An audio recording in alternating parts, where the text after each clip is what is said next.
کرم ایجنسی میں آئے روز دلخراش واقعات ہوتے ہیں۔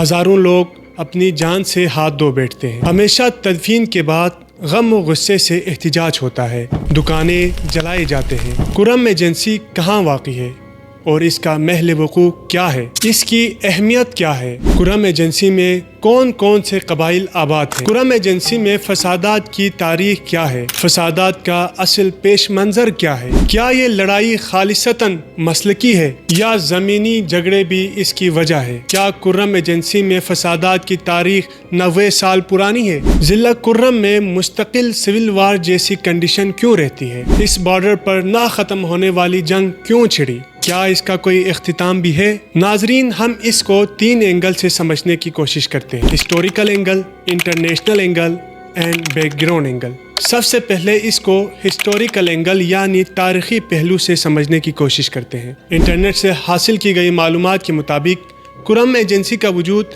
انگریزوں کے دور سے تقریباً 1 صدی قبل 1890 کی دہائی میں لایا گیا تھا۔ بتایا جاتا ہے کہ کرم کا لفظ دریائے کرم سے موسوم کیا جاتا ہے جو ایجنسی کے اطراف سے گزرتا ہے۔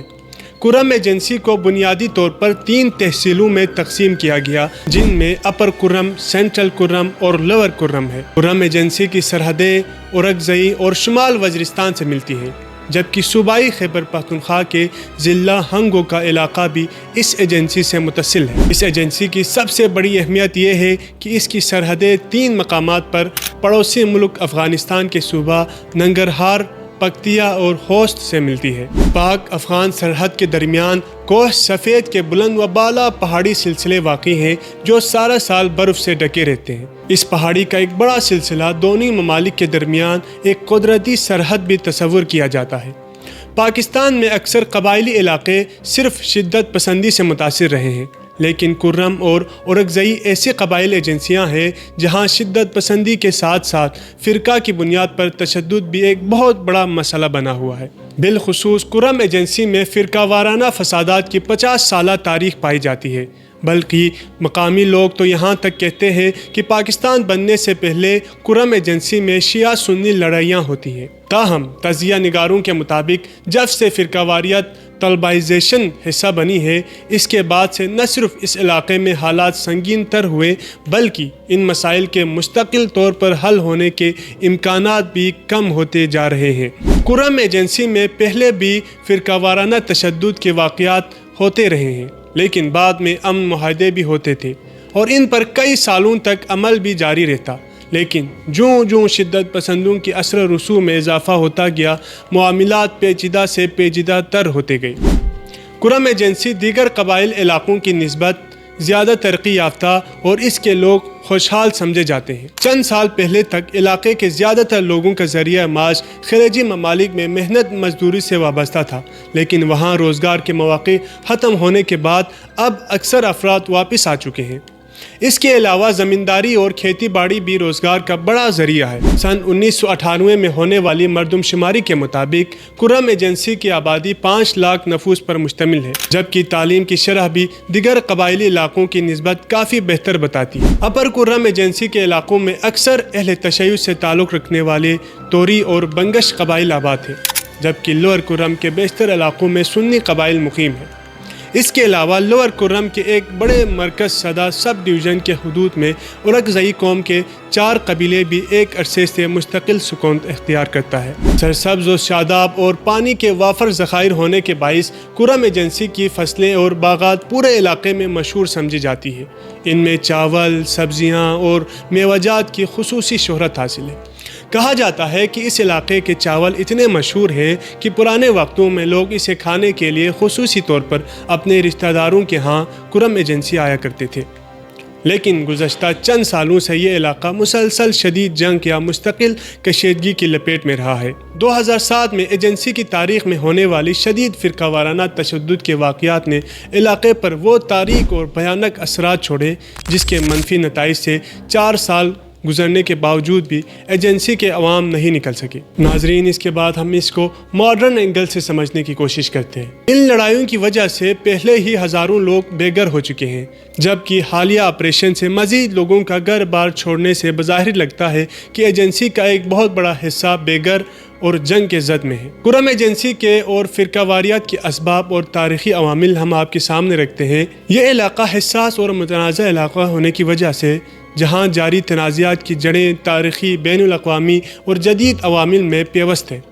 اس خطے کی آبادیاتی پیچیدگی خاص طور پر سنی اور شیعہ مسالک کے درمیان تقسیم اس تنازع کو مزید بڑھاوا دیتی ہے۔ ناظرین، اس کے بعد ہم اس کو انٹرنیشنل اینگل سے سمجھنے کی کوشش کرتا ہے کہ ایران اور سعودی عرب کے درمیان پراکس جنگ نے اس تنازع کو مزید پیچیدہ کر دیا۔ غیر حل شدہ زمینی تنازعات اور سیاسی نظر اندازی بھی خطے کو عدم استحکام تاریخی طور پر کرم ایجنسی کی حیثیت ایک اسٹریٹجک بفر زون کے طور پر ہی رہی ہے، جسے برطانوی نو آبادیاتی حکمتی عملیوں نے تشکیل دیا۔ اینگلو افغان جنگوں کے دوران اس علاقے کے سرحدوں اور علاقائی داؤں نے ایک اہم کردار ادا کیا، جس نے خطے کے مسلسل غیر مستحکم صورتحال کو جنم دیا۔ برطانوی دور میں مقامی قبائل کو سیاسی نمائندگی فراہم نہ کرنے اور ترقیاتی منصوبوں سے الگ رکھنے کی پالیسی نے علاقے کی سماجی اور سیاسی پسماندگی کو تقویت دی۔ یہ بد اعتمادی اور شکایات نسل در نسل منتقل ہوئے، جو آج کی تنازعات میں اپنا اظہار پاتی ہے۔ کرم ایجنسی کی آبادیاتی تقسیم، خاص طور پر شیعہ اکثریت، ایک طویل عرصے سے فرقہ وارانہ کشیدگی کا باعث بنی۔ 1970 کے دہائی کے بعد ایران اور سعودی عرب کے درمیان جغرافیائی سیاست نے اس کشیدگی کو مزید بڑھا دیا۔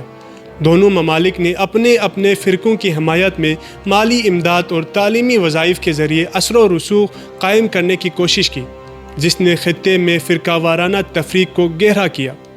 افغانستان کی سرحد سے قربت کی وجہ سے کرم ایجنسی سوویت افواج کے خلاف مزاحمت کا مرکز بن گیا، جس سے علاقے کی جغرافیائی اہمیت میں اضافہ ہوا۔ اس دوران مقامی شکایات اور بین الاقوامی مفادات کے درمیان پیچیدہ امتزاج نے فرقہ وارانہ تصادم کو جنم دیا۔ نتیجتاً علاقے میں جانی نقصان اور دیہات کی تباہی جیسے سنگین نتیجے سامنے آئے۔ پاکستان میں 1990 کے دہائی کے دوران نسلی اور فرقہ وارانہ تنازعات نے شدت اختیار کر لی۔ اس دوران سپاہ صحابہ اور سپاہ محمد جیسے عسکریت پسند گروہوں کا قیام عمل میں آیا، جنہوں نے فرقہ وارانہ تشدد کو ہوا دی۔ 9/11 کے بعد کرم ایجنسی مختلف گروہوں کی پراکسی جنگوں کا میدان بن گئی اور شدت پسندوں نے مقامی شیعہ آبادی کو نشانہ بنایا۔ 2007 میں ایک مذہبی جلوس کے بعد جھڑپوں کا سلسلہ شروع ہوا، جس نے کئی دیہاتوں کو تباہ کر دیا اور جانی نقصان باعث بنا۔ کرم کے تنازعات کی گہرائی کو زمینی تنازعات سے بھی سمجھا جا سکتا ہے۔ شیعہ اور سنی قبائل کے درمیان زمین کی ملکیت پر اختلافات نسل در نسل شدت اختیار کر چکے ہیں۔ ان تنازعات کو برطانوی دور کے تاریخی فیصلوں نے مزید پیچیدہ بنایا، جنہوں نے قبائلی توازن کو بگاڑ دیا۔ افغانستان سے جدید ہتھیاروں کی آمد اور پہاڑی علاقوں کی دشوار گزار جغرافیہ نے امن طالبان 4 سال تک تھل پار چنار سڑک بند رکھی، جس سے علاقے کی معاشی اور سماجی زندگی مفلوج ہو گئی۔ متعدد امن معاہدوں کے باوجود تشدد وقفے سے جاری رہا۔ نومبر 2007 میں ہونے والے تصادم، اس کے بعد کے تشدد نے نہ صرف انسانی جانوں کے نقصان کیا، بلکہ خطے کی مجموعی ترقی کو بھی کرم ایجنسی میں دائرہ امن کے لیے بنیادی تبدیلیاں ناگزیر ہیں۔ اس مقصد کے لیے زمین کے تنازعات کا پائیدار حل، فرقہ وارانہ ہم آہنگی کے فروغ اور افغانستان کے ساتھ بہتر تعلقات ضروری ہے۔ مذہبی سیاست کے مؤثر انتظام کے ذریعے فرقہ وارانہ تشدد کو کم کیا جا سکتا ہے۔ کرم ایجنسی میں دیرپا امن کو قیام کے لیے تاریخی شکایت کو ختم کرنے کی، ترقیاتی منصوبے شروع کرنے کی اور تمام برادریوں کو مساوی نمائندگی دینے کی ضرورت ہے۔ خراب صورتحال کا ایک بڑا نقصان یہ ہوا کہ غیر ملکی سرمایہ کاروں نے ان علاقوں میں سرمایہ کاری کے نقطے کو پست پش ڈال دیا۔ انسانی حقوق کی پاسداری کے لیے جدوجہد کرنے والے غیر سرکاری ادارے HRCP نے کرم کے علاقے میں مختلف قبائل کے درمیان تصادم اور مسلسل اموات کی رپورٹوں پر تشویش کا اظہار کیا ہے۔ HRCP نے اس ساری صورتحال کی ذمہ داری صوبائی حکومت پر عائد کرتے ہوئے کہا کہ اس علاقے میں لڑائی مستقل بند کرنے کے لیے فوری کارروائی کی جائے اور مسئلہ کے دائمی حل نکالا جائے۔ المیہ یہ ہے کہ ملکی سیاسی جماعتیں اس انسانی المیہ پر خاموشی اختیار کیے ہوئے ہیں۔ وفاقی حکومت کی ذمہ داری ہے کہ سب سے پہلے زمین کے مسئلے پر کام کرے۔ اور غیر جانبدار افراد پر مشتمل کمیٹی قائم کر دے جو اس مسئلے کا حقیقی حل تلاش کرے تاکہ کرم ضلع میں لگنے والی آگ ختم ہو جائے۔ ناظرین، یہ تھی کرم ایجنسی کی international modern and historical back ground. امید ہے یہ ویڈیو آپ کو پسند آئی ہوگی۔ اگر پسند آئی ہے تو ضرور لائک، شیئر اور سبسکرائب کیجیے گا۔